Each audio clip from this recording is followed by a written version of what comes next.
My name is Brent Waters. I'm 38 years old, 6'1", 240 pounds. That being said, I have virtually no body fat. I work in a factory, which keeps me always on the move, plus I go to the gym. I also box to keep myself in shape. I get home late again, and it has been like this for the last 7 months, give or take. Tonight, my wife wanted me to hurry home, so I decided I needed to make a stop on the way. "I would like a box of 9mm ammo, please," I said to the older man behind the counter. "Do you need matching targets or something?" "No, there should be enough targets there already," I smiled. I got out of the car and took out a clip of target ammunition and replaced it with the ones I had just bought. I might get lucky today. You never know for sure. After making sure the package was secure, I headed home. When I got there, I noticed my best friend's car in the driveway and just pulled up to the curb, not bothering to pull into the garage. I opened the door with my key, walked into the living room, and saw my wife, Ruth, sitting in her chair, and Ron sitting on the edge of the couch next to her. "This is a nice surprise." I kissed Ruth on the top of her head and set the beer on the coffee table. "Hey, Ron, go ahead and get yourself a beer. It's already cold." He didn't move, just glanced at Ruth, not even looking at me. I just kept a goofy smile on my face as I took the beer. Ruth began, "Honey, we have something." I cut her short. "It can wait, honey. I've had a hard day at work and need a shower." I opened my beer and walked up the stairs to the bedroom, grabbed my jeans, a t-shirt, a comfy flannel shirt, socks, and my gym shoes, then headed for the shower. It felt so good to feel the hot water running down my back. I showered quickly because my wife was in for a rude surprise and I didn't want to keep her waiting too long, and neither did my best friend for that matter. I shaved and spritzed on some cologne, then got dressed, making sure my weapon was secure in the holster on my back strapped to my belt.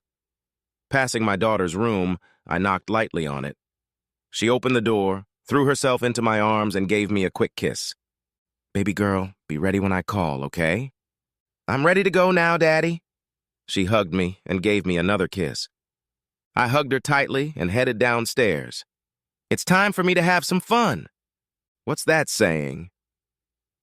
Fortune favors the one who is prepared? Well, I was prepared and had considered all the possibilities. Damn, that shower came in handy. I went over and got another beer. Then I looked at Ron. "So what's going on? What's stopping you from having a beer with your best friend?" He just lowered his head, glanced at Ruth again, and nodded slightly. Ruth spoke again. "Brent, baby, there's something we need to tell you.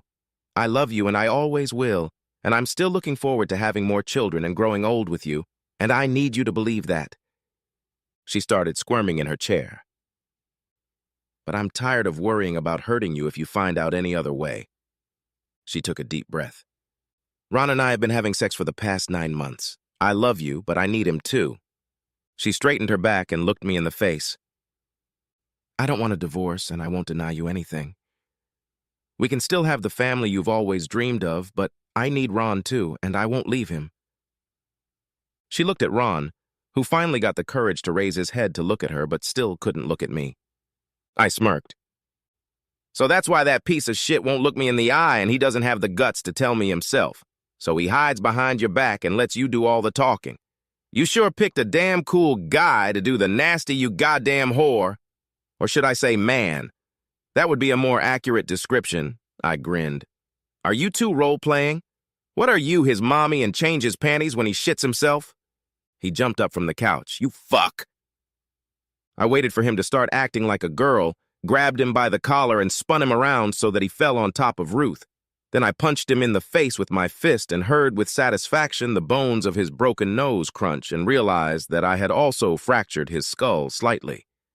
As he fell, he splattered Ruth with blood and vomit and landed with his head in Ruth's lap, blood running between his fingers. I turned off the recording on my phone, which was in my shirt pocket, so I could take a couple pictures later. I might even frame them as a keepsake. I pointed my finger at the couple and laughed. Not very mature, I know, but I guess it was time. The doorbell rang, and I quietly walked over to let the bailiff in. Ruth was still in shock. She sat holding his head in her lap, and for some reason she couldn't stop screaming. "Are you Ruth Waters, ma'am?" The performer broke through. She suddenly stopped screaming and asked in the broken voice of a little girl, "Yes, are you with the police?" "No, ma'am, but I'm a court rep. You've been served with papers." And handed her the divorce papers. He was about to leave when I asked him to stay a minute to witness something. I went to the stairs and yelled, "Come on down, baby, the show's over." Sherry came down the stairs with 2 suitcases and a backpack over her shoulders. She jumped on top of me and wrapped her arms and legs around me. "Daddy, I'm going to beat the crap out of you tonight. Take your bags out on the porch. I can't wait to pet your beautiful young ass." I smiled. "You can't make love to her. She's your daughter," Ruth screamed. "Yes, and I'm going to have my fun. You need to know 2 things, slut. First, you remember Jerome, don't you? Your lover before Harry, Stan, and Mark, not to mention this piece of shit." She nodded, and her eyes suddenly got really big. "How did you find out?" "I have CCTV installed and my phone lines tapped. Too bad you don't know the laws about recording people's conversations. It's legal, even if only one party agrees to it." So where was I when I was so rudely interrupted? "You fucking bastard." "Right, part 2. Remember the DNA testing kit I gave Cherie for her 18th birthday a couple months ago?"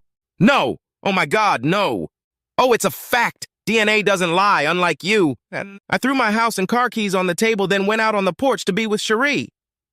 Sherry asked, "How are we going to be without the car?" "She'll get the house and car in the divorce, so why take them away?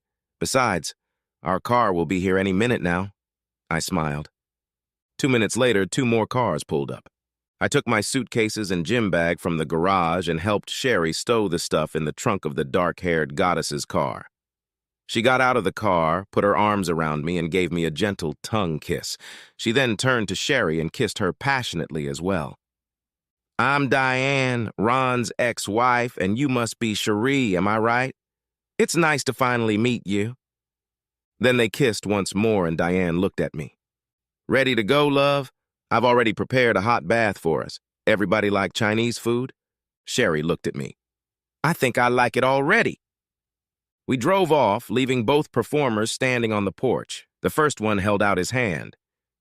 "I'm Bill. Do you want to go for a beer?" "I'm Ed. Hold on a second and I'll join you." He looked inside, shook his head, and walked in. "Are you Ronald Weber?"